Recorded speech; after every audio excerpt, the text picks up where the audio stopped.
안녕하세요. 처음교 성도 여러분 반갑습니다. 김관우 목사입니다. 눈꽃 큐티 함께 하겠습니다.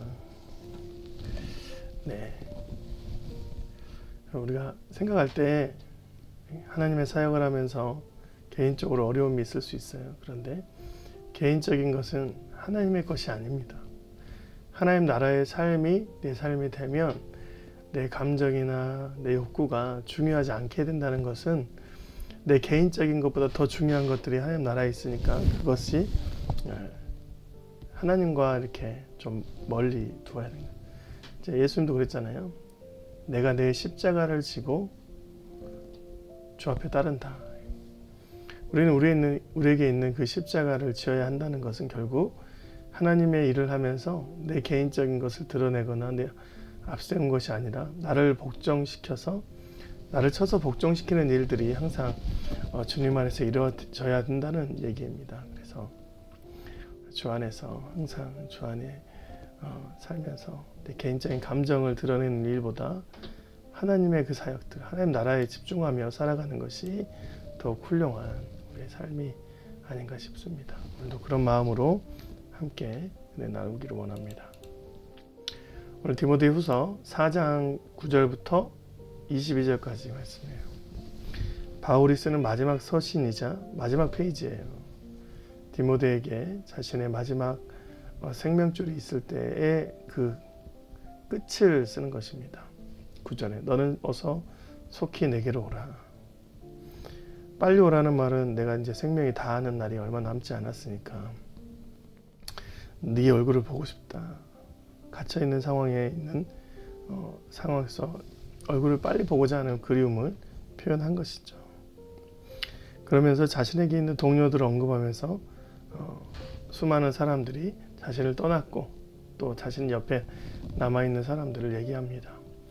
데마는 이 세상을 사랑하여 나를 버리고 데살로니가 갔고 그레스가는 똑같이 갈라디아로 갔고 디도는 달마디아로 갔고 누가만 나와 함께 있느니라. 내가 올 때 마가를 데리고 오라. 그가 나의 일에 유익하니라 했습니다. 자신을 떠난 사람도 있고 그 가운데 자신에게 남아있는 사람도 있고 자신이 보고 싶어하는 사람들이 있습니다. 그 중에서 이제 마가를 데리고 오라 그랬죠. 마가는 마가 요한을 말하는데 1차 전도여행 후에 선교가 너무 힘들어서 도망갔던 바나바의 조카를 말합니다. 그때는 조금 약간 격양되고 이렇게 갈라졌던 상황들이 있었지만 거의 마지막에는 이제 그를 보고 싶다는 그리움이 있다는 얘기도 하게 되는 것이죠. 오늘 말씀 중에 저는 이 말씀이 제일 와닿았습니다. 내가 처음 변명할 때 나와 함께한 자가 하나도 없고 다 나를 버렸으나 그들에게 허물을 돌리지 않기를 원하노라. 개인적으로 굉장히 서운한 일이죠. 자신을 떠나거나 함께한 사람이 하나도 없다. 그리고 그 가운데서 복음을 전하는 일에 마음이 틀어져서 갈라졌지만 이것이 자신의 개인적인 화풀이 대상이 되지 않는다는 것이죠. 나를 버린 거하고 내가 그들의 삶을 통해서 화풀이하는 것은 다른 얘기입니다. 여러분 우리가 모든 징계는 하나님이 하시잖아요. 우리는 심판자가 될 수가 없습니다. 이 땅에 있는 사람들은 다른 사람의 심판자가 될 수가 없어요. 영적인 부분에서는 더욱더 그렇잖아요.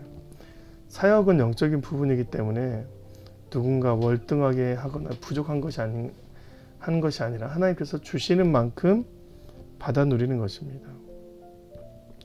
그래서 어떤 사람의 사역이나 모습들을 비판하거나 허물을 덮어 씌워서 그들을 지적하거나 판단하는 것은 우리의 일이 될 수 없다.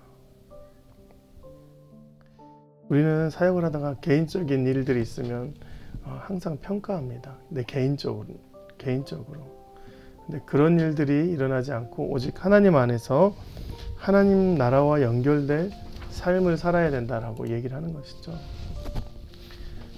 17절 18절 주께서 내 곁에 서서 나에게 힘을 주심은 나로 말미암아 선포된 말씀이 온전히 전파되어 모든 이방인이 듣게 하려 하심이니 내가 사자의 입에서 건짐을 받았느니라.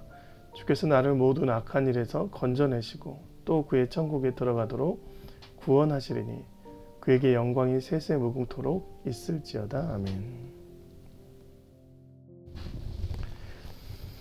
주님께서 나에게 힘을 주셨다. 그리고 나를 사자의 입에서 건짐을 받았다. 지금 이제 사자의 입은 누구냐면 바울을 가두는 사자, 그 로마 군대를 말하는 것이 아니라 자신 안에 있는 죄악에서 건짐받은 상태를 말해요. 로마 감옥 안에 갇혀 있고 남을 욕하고 원망하고 질투하고 절망하는 것이 있을 수는 있지만 실은 그 자신은 이 상황에서 하나님의 영광을 체험하는 것만으로 주님이 나에게 힘을 무지하게 많이 주신다. 그래서 자신이 그로 인해서 죄악에 머물지 않고 오직 하나님의 귀한 일을 계속 할 수 있다는 것 자체가 사망의 사자의 입에서 건짐받은 상태이다. 18절에 주께서 나를 모든 악한 일에서 건져내시고 이렇게 나와있잖아요. 바울이 가만히 로마 감옥에 들어가 있는 것 같지만 바울과 디모데에게도 무릎 꿇지 않고 당당하게 주의 복음을 맞서서 애쓰는 사역자들이 남아 있었습니다. 19절부터 21절 브리스가 아굴라 및 오네시보로의 집에 문안하라. 에라스도는 고린도에 머물러 있고 드로비오는 병들어서 밀로다에 들었느니 너는 겨울 전에 어서 오라.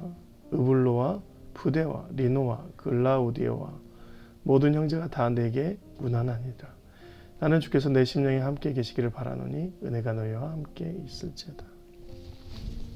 다 떠난 줄 알았지만 하나님께서 하나님의 사람들을 꾸준히 성숙하게 하시고 바울이 갇혀 살았지만 마치 그리스도의 편지처럼 수많은 사람들에게 주의 사역의 길을 곳곳이 해내십니다. 제가 느낀 것은 뭐냐면 하나님은 진짜 이 땅을 사랑하신다. 그래서 이 땅에 가장 중요하신 예수님을 주셨어요. 그리고 그 땅에 주 예수 그리스도의 사역자들을 두셔서 하나님 나라를 확장시켜 주시는 것이죠. 이게 하나님의 열심입니다. 사람들이 나약하고 희망이 없어 보여도 결국 하나님은 그 가운데 연합하게 하시고 찾고 찾아나게 가게 하는 것이죠. 사역자들이 서로에게 그렇게 하시는 것이죠. 오늘 여러분 하루가 주님께서 주신 이 귀한 연합과 하나됨이 일어나는 일들이 있었으면 좋겠습니다. 여러분을 통해서 하나님 나라를 꿈꾸시고 그 가운데 주님이 주시는 연합 또한 동역자들이 생각나서 서로가 서로에게 귀한 일들을 증거하는 그런 주님의 사역자들 되시길 주님의 이름으로 축원드립니다. 고맙습니다.